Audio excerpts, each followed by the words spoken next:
I have the Galaxy A34 5G, and in today's tech tip, I'll be showing you how to make the lock screen pattern invisible. So as you can see, when you put in the lock screen pattern, it actually draws a line for some time, and someone behind you or someone next to you might be able to see your lock screen pattern. Okay, so to make that pattern completely invisible, simply go to settings.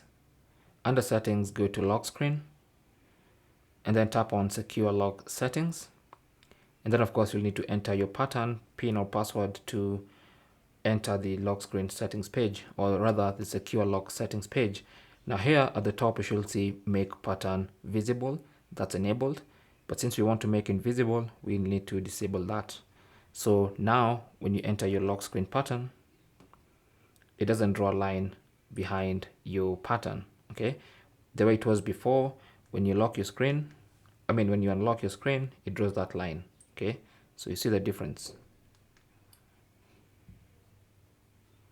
This time it's completely invisible. And that's basically how to make your lock screen pattern invisible on your Galaxy A34 5G. Thanks for watching. Leave your comments and questions down below, and good luck.